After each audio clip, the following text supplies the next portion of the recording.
జరగబో parliament ఎన్నికల సందర్భంగా తెలంగాణ రాష్ట్రంలో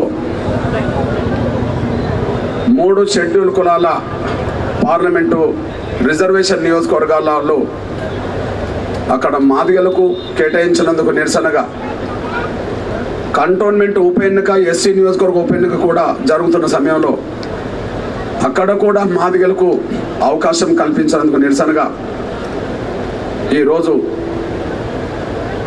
మహాధర్నా జరుగుతున్న సందర్భంగా మహాధర్నాను పూర్తిగా సమన్వయం చేసి సభాధ్యక్షత వహించిన తమ్ముడు గోవింద్ నరేష్ మాది గారు, రాష్ట్ర అధ్యక్షుడు ఎంఆర్పిఎస్, ఇక్కడ పెద్దలు మాజీ మంత్రివర్యులు, ఎంఆర్పిఎస్ ఉద్యమం మొదలు కాకముందు మాదిగలకు ఒక బలమైన గొంతుకగా నాటి నుండి ఈనాటి వరకు మాదిగ ఉద్యమానికి ఒక పెద్ద దిక్కుగా ఉన్న మా నాన్న నరసింహన్న గారికి,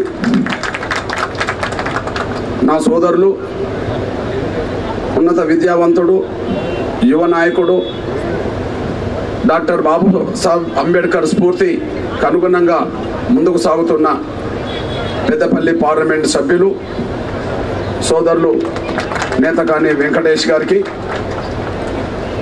అదే సమయంలో నా బీసీ నాయకుడు, బడుగు బలహీన వర్గాలకు ఎక్కడ ఏ అన్యాయం జరిగినా వాళ్ళ పక్షాన గొంతుపే నా తమ్ముడు దాసు సురేష్ గారికి, విహెచ్పిఎస్ జాతీయ నాయకులు గోపాల్ రాంబాబు, కంటోన్మెంట్ బీజేపీ అభ్యర్థిగా ఉండబడే డాక్టర్ సోదరులు వంశీ తిలక్ గారికి, ఇంకా వేదిక మీద ఉండబడే నా సోదరులందరికీ, ఇక్కడ ఎండాకాలం ఎండలు మండుతున్నా మా సోదరి లత అన్నట్టుగా ఆ ఎండల వల్ల వచ్చే బాధ కంటే కాంగ్రెస్ చేసిన మోసానికి గుండెల్లో రగులుపోతున్నట్టుగా ఆ మంట మాకు ఆవేదన ఎక్కువైంది అన్నట్టుగా మాట్లాడిన సందర్భంగా ఇంత ఎండాకాలంలో తెలంగాణ వ్యాప్తంగా తరలివచ్చిన ఎంఆర్పిఎస్, ఎంఎస్పి అనుబంధ విభాగాలకు సంబంధించిన సోదరులందరికీ ఎప్పటి నుండో ఉదయం నుంచి నా పాత్రిక ఎలక్ట్రానిక్ మిత్రులు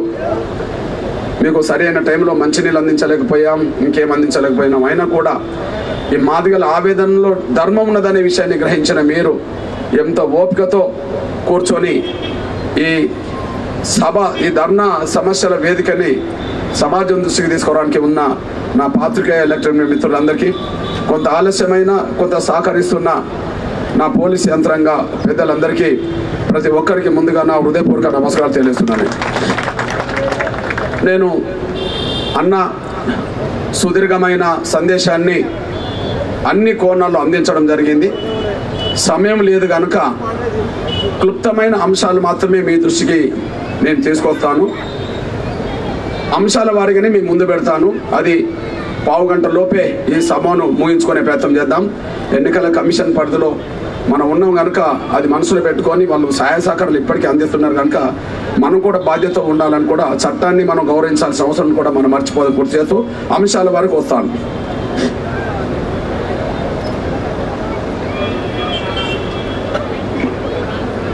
మే 13వ తారీఖున జరగబోయే ఎన్నికల్లో మాదిగలు, నేత కాని మిగిలిన ఉపకులాలు, బీసీలందరూ కాంగ్రెస్ పార్టీని చిత్తుగా ఓడించాలని చెప్పి నేను పిలుపునిస్తున్నా.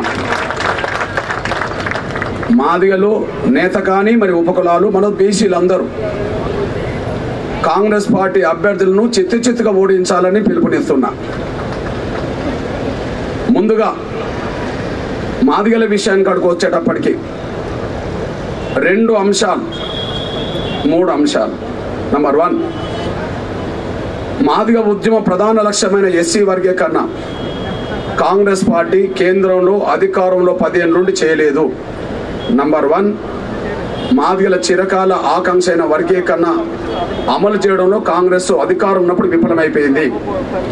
2, 10 ఏళ్ళుగా ప్రతిపక్ష పార్టీ కాంగ్రెస్, 10 ఏళ్ళ దేశంలో ప్రతిపక్ష పార్టీ కాంగ్రెస్ షెడ్యూల్ కులాల వర్గీకరణ అంశాన్ని పార్లమెంట్లో ప్రస్తావించడంలో, పార్లమెంట్లో ఒక ప్రైవేట్ బిల్లు తీసుకురావడంలో, కేంద్ర ప్రభుత్వానికి వర్గీకరణ ఆవశ్యకత విషయంలో ఒక లేఖ రాయడంలో కాంగ్రెస్ అధిష్టానం విఫలమైంది.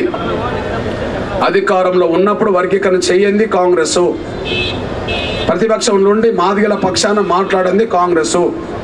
కాబట్టి షెడ్యూల్ కులాల వర్గీకరణ విషయంలో కాంగ్రెస్ పార్టీ మాదిగలకు ద్రోహం చేసింది, మోసం చేసింది కనుక ఆ కోణంలో మనం కాంగ్రెస్ను వ్యతిరేకిస్తున్నాం, దాన్ని ఓడించాల్సిన అవసరం ఉన్నది. రెండోది, మూడోది, ఇప్పుడు ఇక్కడ మాదిగలు మరి నేత కాని అన్నాను, మళ్ళీ నా బీసీల గురించి కూడా మాట్లాడాను. కాబట్టి ఈ ఎన్నికల్లో మాదిగలు నేత కాని ఉపకులాలతో పాటు సమస్త నా బీసీ సమాజం కూడా కాంగ్రెస్ పార్టీకి వ్యతిరేకంగా ఓటేయాలని విజ్ఞప్తి చేస్తాను. నేను కారణం ఏంది అన్నప్పుడు మళ్ళీ విషయం చెప్తున్నా. నేను వర్గీకరణ అంశం కాంగ్రెస్ మాకు వ్యతిరేకమని తేలిపోయింది. రాజకీయ ప్రాతినిధ్యం కాడికి వచ్చినప్పటికీ షెడ్యూల్ కులాలకు సంబంధించిన విషయంలో తెలంగాణ రాష్ట్రంలో దళితుల జనాభాలో 170% మాదిగ కమ్యూనిటీ, 170% మాదిగ కమ్యూనిటీ. ఈ రీత్యా 3 లోక్సభ స్థానాలు ఎస్సీ రిజర్వేషన్కు ఎన్నికలు జరుగుతున్న సమయంలో, మరొకటి కంటోన్మెంట్ అసెంబ్లీకి కూడా ఉప ఎన్నికలు జరుగుతున్న సమయంలో రిజర్వేషన్ 4లో 70% ఉండబడే ఎస్సీల్లో మాదిగలకు 3 రావాలి. కానీ కాంగ్రెస్ పార్టీ 3 పార్లమెంట్ సీట్లలో మాదిగలకు అవకాశం ఇవ్వలేదు. 3 పార్లమెంట్ సీట్లలో మాదిగలకు అవకాశం ఇవ్వలేదు. 1 పెద్దపల్లి మాదిగలకు ఇవ్వలేదు, 2 వరంగల్ మాదిగలకు ఇవ్వలేదు, 3 నాగర్ కర్నూలు మాదిగలకు ఇవ్వలేదు. చివరికి కంటోన్మెంట్ ఉప ఎన్నిక కూడా ఎస్సీ ఉప ఎన్నికల్లో కూడా మాదిగలకు అవకాశం ఇవ్వలేదు. ఒక్క మాట చెప్పాలంటే తెలంగాణ రాష్ట్రంలో మాదిగల్ని పూర్తిగా విస్మరించి మాదిగలకు రాజకీయ ప్రాతినిధ్యం లేకుండా చేసింది కాంగ్రెస్ పార్టీ. కాబట్టి మాదిగలు కాంగ్రెస్ పార్టీకి ఓట్లు వేయాల్సిన అవసరం లేదని, కాంగ్రెస్ పార్టీని ఓడించాల్సిన అవసరం ఉన్నదనే విషయం కూడా మీ దృష్టికి తీసుకొస్తున్నాను. నేను ఏనాడు లేని అవమానం అన్న చెప్పిండు. మనందరి నేత, మనందరి జాతి నేత, అందరికంటే సీనియర్ నేత మోతుపల్లి నరసింహని చెప్పిండు, ఏనాడు లేని అవమానం మాదిగలకు జరిగిందని చెప్పి ఆయన కళ్ళల్లో నీళ్లు తిరిగినాయి. విషయం మనం మర్చిపోవద్దు. గుండెలో ఎంత రగిలిపోతే, ఆవేదన ఎంత పెరిగిపోతే ఆయన కళ్ళల్లో నీళ్ళు వస్తాయో మనం అర్థం చేసుకోండి. ఎప్పుడు యుద్ధంలో ఉన్న వీరుడిగా మాట్లాడతాడు కానీ ఎప్పుడు బాధతో ఆవేదనతో కళ్ళ నీళ్ళు తీసుకునే సందర్భాలు తక్కువ ఉంటాయి. 100 సార్లు యుద్ధంలో గర్జిస్తాడు కానీ 2-3 సార్లు వచ్చిన ఆవేదన తట్టుకోలేక కళ్ళ నీళ్లు తీస్తుంటాడు. ఆయా సందర్భాల్లో హృదయం ఉన్నవాడు, ధైర్యం ఉన్నవాడే ఆ పని చేస్తాడు. ధైర్యం ఉన్నవాడు యుద్ధంలో వీరుడుగా మాట్లాడతాడు.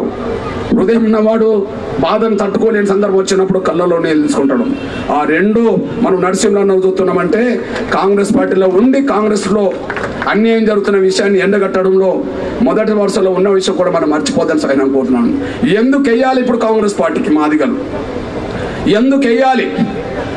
కాంగ్రెస్ పార్టీలో ఉండబడి ఒక అత్యంత సీనియర్ నాయకుడు అని మన మోతుపల్లి నరసింహులు గారిని ఏడిపించిన కాంగ్రెస్ 170% ఉన్న మాదిగలకు ఒక అవకాశం ఇవ్వని కాంగ్రెస్ ఎందుకు కాంగ్రెస్ పార్టీకి ఓట్లు వేయాలి? కాంగ్రెస్ పార్టీ నాయకులు ఎందుకు మాదిగ పల్లెలకు రావాలి? వాళ్ళని ఎందుకు రానియాలి? అందువల్ల ఎట్టి పరిస్థితుల్లో మాదిగ జాతి బిడ్డలు ఎవరు కాంగ్రెస్ పార్టీకి ఓట్లు వేయద్దు. ఈ విషయంలో అదనంగా నేను నేతకాని వర్గాన్ని కూడా కలుపుతున్నా. కారణం ఏంది? ఇగో కాంగ్రెస్ పార్టీలో సిట్టింగ్ ఎంపీ దయాకర్ చేరిండు బీఆర్ఎస్ నుంచి. మాదిగా ఒక సిట్టింగ్ ఎంపీకి లేని విలువ 170% మాదిగలు కాంగ్రెస్ పార్టీ మాదిగలు వరంగల్లో ఉంటే అందులో నుంచి ఒక సిట్టింగ్ ఎంపీ కాంగ్రెస్ చేరితే ఆయనకు లేని విలువ ఊరికి ఒక ఓటు లేని కడియం సేన కూతురికి ఇవ్వడం జరిగింది. అదే సమయంలో మీ అన్నగా చెప్తున్నా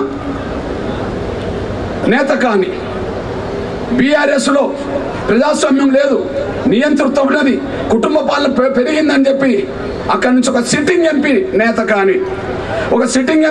కాని వెంకటేష్ కాంగ్రెస్ చేరితే కాంగ్రెస్లో కూడా నేత కాని వాళ్ళకి విలువ లేకుండా పోయింది. పెద్దపల్లి పార్లమెంటు నియోజకవర్గ పరిధిలో మాదిగలు మొదటి స్థానంలో ఉంటే, 2వ స్థానం నేత కాని వాళ్ళు ఉంటే, 3వ స్థానం మాలలు ఉంటారు జనాభాలో. పెద్దపల్లి పార్లమెంట్ పరిధిలో జనాభాలో మొదటి స్థానం మాదిగా, 2వ స్థానం నేత కాని, 3వ స్థానం మాల. కానీ ఒక సిట్టింగ్ ఎంపీకి లేని విలువ, ఒక సిట్టింగ్ ఎంపీ నేత కాని వెంకటేష్కి లేని విలువ వివేకు కొడుకు ఉన్నది. ఒక సిట్టింగ్ ఎంపీ కాంగ్రెస్ దయాకరకు లేని విలువ శ్రీహరి కూతురుకున్నది.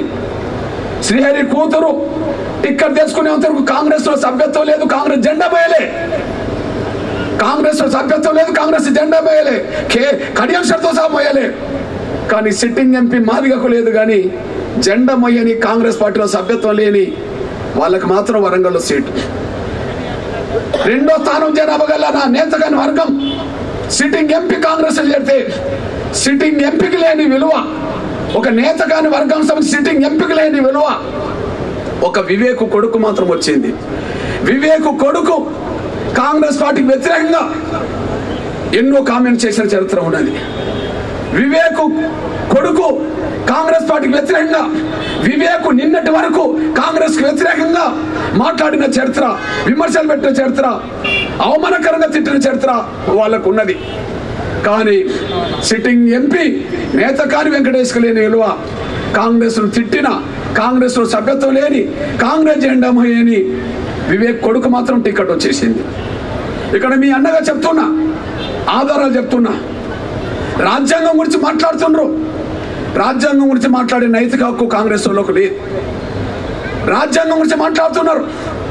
ఇవాళ మాదిగలందరూ, నేతకాని వాళ్ళందరూ రోడ్డెక్కి ఎండలో ధర్నా చేస్తుంటే ఈ అంశాన్ని పక్కదారి పట్టించడానికి రేవంత్ రెడ్డి గారే కొంతమంది కాంగ్రెస్ లో ఉండబడి మాదిగ లీడర్లతోటి, ఇంకా కొంతమంది మాదిగ వ్యతిరేక లీడర్లతోటి గాంధీ భవన్లో, కాంగ్రెస్ భవన్లోనే ఒక ధర్నా చేపిస్తున్నారు. రాజ్యాంగానికి ప్రమాదం వచ్చిందని చెప్పి, రాజ్యాంగానికి ఏదో ప్రమాదం వచ్చిందని చెప్పి ఈ అంశాన్ని డైవర్ట్ చేయడానికి. ఎందుకంటే మాదిగలకు ఒక టికెట్ ఇవ్వలేదు అనే విషయం చర్చ జరుగుతుంది గ్రామాల్లో. ఈసారి మాదిగలు ఇంతకుముందు ఏ పార్టీలో ఉన్నా ఈసారి కాంగ్రెస్ పార్టీకి మాత్రం ఓట్లు వేయద్దని చెప్పి జాతి మొత్తం అనుకుంటున్న సమయంలో ధర్నా జరుగుతుంది. ఓహో, ఈ ధర్నా ప్రభావం మళ్ళా జనంలోకి వెళ్ళిపోతే ఇక మాదిగ పల్లెలకి కాంగ్రెస్ లీడర్లను రానివ్వరని చెప్పి భావించుకున్న రేవంత్ రెడ్డి తన భజన పనులతో ఇవాళ ధర్నా చేపిస్తున్నాడు. అక్కడ కేవలం ధర్నా ఉద్దేశం రాజ్యాంగానికి ప్రమాదం వచ్చిందని కాదు, మాదిగల నుంచి వ్యతిరేకత మరింత బలంగా పెరగకుండా ఉండాలంటే డైవర్షన్, మాదిగ జాతి నుంచి బలమైన వ్యతిరేకత మరింత పెరగకుండా ఉండాలంటే డైవర్షన్. రాజ్యాంగానికి ప్రమాదం రాలే, కాంగ్రెస్ వల్ల మాదిగలకు ప్రమాదం వచ్చింది, కానీ రాజ్యాంగానికి మాత్రం ఈ దేశంలో నరేంద్ర మోడీ గారి వల్ల మాత్రం రాజ్యాంగానికి ప్రమాదం రాలే. ఇది గ్యారంటీ. కాంగ్రెస్ వల్ల గతంలో రాజ్యాంగానికి ప్రమాదం వచ్చింది. ఇందిరాగాంధీ రాజ్యాంగాన్ని పక్కకు పెట్టి ఎమర్జెన్సీ తీసుకొచ్చింది, ప్రజాస్వామ్యం లేకుండా చేసింది. రాజ్యాంగం ప్రమాదంలో ఎక్కువనాడు పడ్డది దేశంలో అంటే కాంగ్రెస్ వల్లనే పడ్డది. కానీ నరేంద్ర మోడీ గారి వల్ల రాజ్యాంగం ప్రమాదాల వల్లే రాజ్యాంగాన్ని ఆయనే పరిరక్షిస్తున్నాడు. నేను ధైర్యంగా చెప్తున్నా, రాసుకోవచ్చు. ఇవాళ రాజ్యాంగానికి రక్షణ కవచంగా నరేంద్ర మోడీ గారే మారిండు అనే విషయం మీద చూసుకుంటున్నాను. రాజ్యాంగానికి రక్షణ కవచమే ఇవాళ నరేంద్ర మోడీ గారు. అయిపోయి నేను దానికి వివరణ ఇస్తాను. నేను ఇందిరాగాంధీ హయాంలో రాజ్యాంగం లేకుండా జరిగిపోయింది, కానీ ఇవాళ నరేంద్ర మోడీ గారి పాలనలో నరేంద్ర మోడీ గారే, ప్రధానమంత్రి నరేంద్ర మోడీ గారే రాజ్యాంగానికి రక్షణ కవచంగా మారిండు. ఆయన ఏమన్నాడు? ఆయన రక్షణ కవచంగా మారిండు అనే సాక్ష్యం ఏంటిది? గౌరవ నరేంద్ర మోడీ గారి 10 ఏళ్ల పాలన మీద విమర్శలు పెట్టడానికి అంశాలు దొరకకపోతే ఇక ఏ అంశాలు లేనప్పుడు ఏదో దుష్ప్రచారం చేద్దామని చెప్పి, రాజ్యాంగాన్ని మేము మారుస్తాం, రిజర్వేషన్ ఎత్తేస్తామని చెప్పి ఒక ఫేక్ వీడియోని వాళ్ళే సృష్టించి ఇవాళ ఒక దుష్ప్రచారమే గోబెల్స్ ప్రచారంగా ముందుకు తీసుకొచ్చే ప్రయత్నం వాళ్ళు చేస్తున్నారు. అది మనందరూ తెలిసిన విషయమే చూస్తూనే ఉన్నారు. ఎవరైతే ఫేక్ వీడియోలు సృష్టించారో వాళ్ళ మీద కేసులు పడుతున్నాయి. ఆ కేసులు పడే కాడ రేవంత్ రెడ్డి గారు కూడా ఆ కేసుల్లో ఉన్నాడు అనడానికి సాక్ష్యం కనిపిస్తున్నది. అంటే ఆధారాలు లేని ఆరోపణలు చేయడం అంటే, ఆధారం లేని విషయాలు ప్రచారం చేయడం అంటే అది కేవలం దుష్ప్రచారం చేయడానికి, దాని ద్వారా లబ్ధి పొందడానికి ప్రయత్నం చేస్తున్న విషయం మనకు మర్చిపోవద్దు. ఈ విషయాన్ని గమనించిన గౌరవ నరేంద్ర మోడీ గారు ఏమన్నాడు? దుష్ప్రచారం ఆయుధంగా ప్రచారం చేస్తున్న ఈ కాంగ్రెస్ వాళ్ళకి సంబంధం ఏం చెప్పిండు? ఇగో నేను రాజ్యాంగానికి రుణపడి ఉన్నా, అంతే సూటిగా చెప్పేశాడు. నేను ఈ దేశ భారత రాజ్యాంగం రుణపడి ఉన్నా, ప్రజాస్వామ్యాన్ని పార్లమెంటును నేను గౌరవిస్తున్నా, అందుకని మొదటిసారి పార్లమెంట్ అడుగుపెట్టిన రోజు పార్లమెంటు లోపలికి వెళ్తున్నప్పుడు ఆ పార్లమెంట్ కాడున్న నేల మీద నా తల పెట్టి నేను రాజ్యాంగాన్ని ప్రజాస్వామ్యాన్ని కాపాడుతానని ప్రమాణం చేసి లోపలికి పోయినాను అన్నాడు.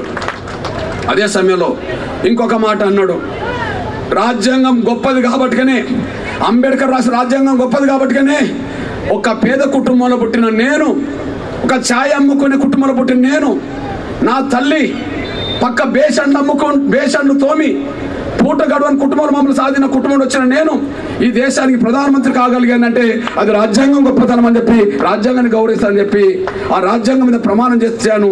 ఆ విషయం చెప్పేశాడు. మళ్ళీ ఏమన్నాడు, ఎవరు అంటుండ్రు రాజ్యాంగాన్ని తీసేస్తారు, రిజర్వేషన్ తీసేస్తారని చెప్పి. నేను అంటున్నా, నా జీవితం ఉన్నంత వరకు రాజ్యాంగాన్ని కాపాడతా. ఎవరన్నా రాజ్యాంగానికి రిజర్వేషన్ ప్రమాదం తీసుకొస్తే ప్రాణాలు వడ్డైనా సరే దాన్ని నిలబెడతానని చెప్పి ఆయనే మాట్లాడిండు. అయిపోయి ఇది వారం రోజుల నుండే చెప్తున్నాడు ఆ మాట. ఇది వారం రోజుల నుండే చెప్తున్నాడు ఆ మాట.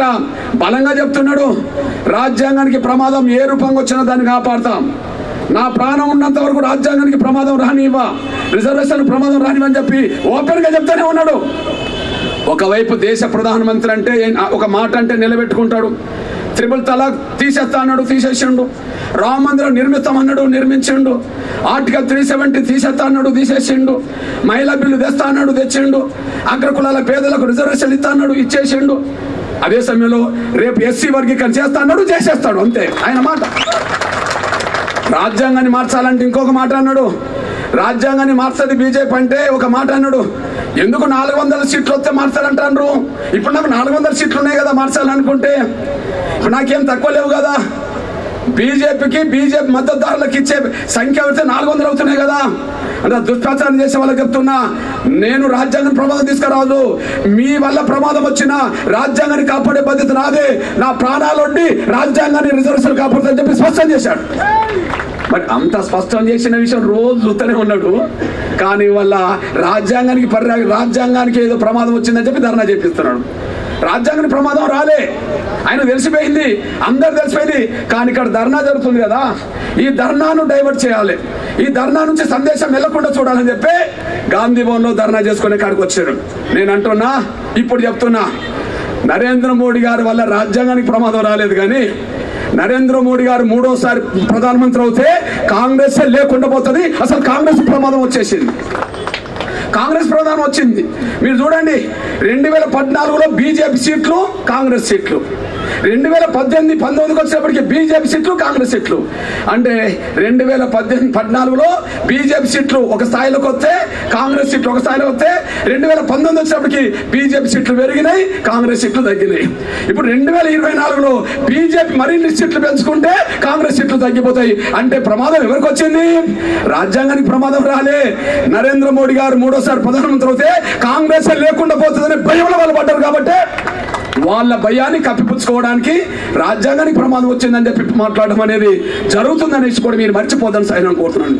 అందువల్ల మీ అన్నగా, మీ బిడ్డగా చెప్తున్నా, నేను స్పష్టంగా చెప్తున్నా, నేను రాజ్యాంగానికి రిజర్వేషన్ ప్రమాదం రాలే.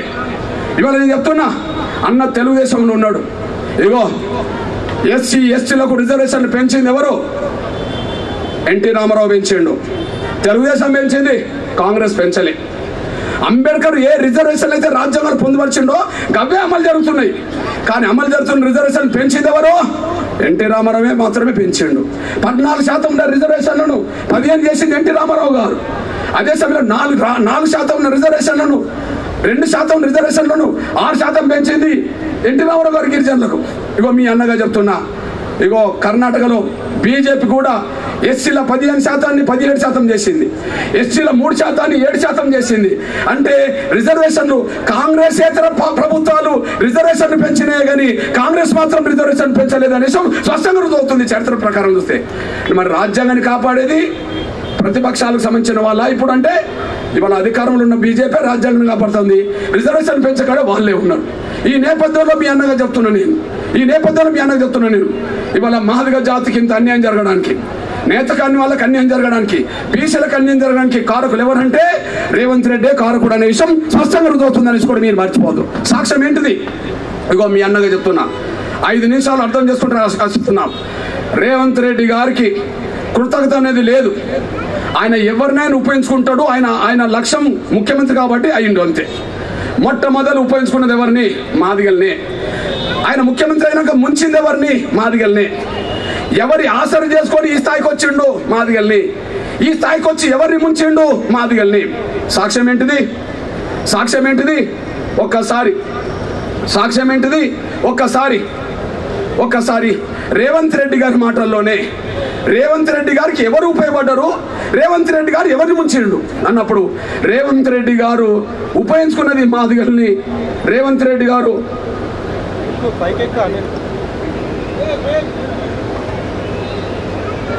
నా ఉపన్యాసం మీరు అర్థం చేసుకోవాలి. వినండి. ఎంఆర్పిఎస్ లో కృష్ణన్న దగ్గర నాయకత్వ లక్షణాలు పుణికిపుచ్చుకున్నోలే ప్రతి ఎంపీటీసీ కౌన్సిలర్ దగ్గర పోయి కాలు నొక్కి నన్ను గెలిపించింది.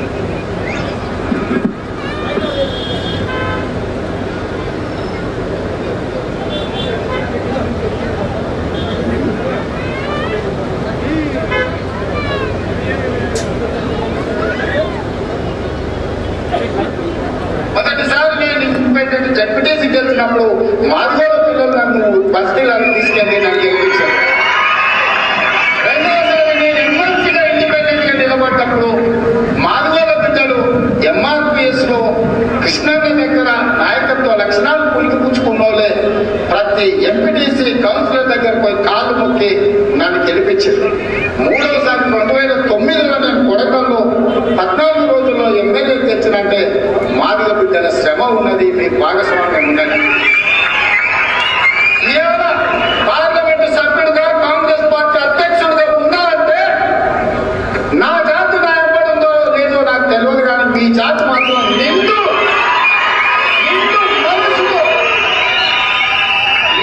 మనసుతో నాకు అండగా నిలబడ్డారు. అర్థమైంది కదా? ఆయన రాజకీయ ఎదుగుదలకు జడ్పీటీసీ నుంచి ఆయన రాజకీయ ఎదుగుదల మొదలైంది. ఆ జడ్పీటీసీకి మాదిగలే కారణం అని చెప్తీవి, ఎమ్మెల్సీకి మాదిగలే కారణం అని చెప్తీవి, ఎమ్మెల్యేకు మాదిగల కారణం అని చెప్తీవి, ఎంపీ గెలవడానికి తన కులం కంటే మాదిగలని చెప్తీవి. అంటే నువ్వు ఎదగడానికి మాదిగలు పునాదులకు ఉపయోగపడ్డారు. కానీ అదే మాదిగలు నువ్వు ముఖ్యమంత్రి అయినాక రాజకీయ సమాజం చేసే కుట్రలు నువ్వే పాల్పడ్డావు అనేసి కూడా స్పష్టంగా రుజువుతుంది. ఒక్కటి కానీ మాకు రాకపోవడం వల్ల. మా అన్న చెప్పిండు, ఆయన సీనియర్ నాయకుడిగా ఎంతో మంది రెడ్ల పరిపాలన చూశాడు, ప్రతి రెడ్డి పేరు కూడా చెప్పేశాడు. కానీ ఇంత అవమానం మాత్రం ఏనాడు మాదిగలకు జరగలేదు. ఒక రేవంత్ రెడ్డి గారి గవర్నమెంట్లోనే ఇంత మాదిగలకు అన్యాయం అవమానం జరిగిందనేసి కూడా స్పష్టంగా రుజువుతుంది.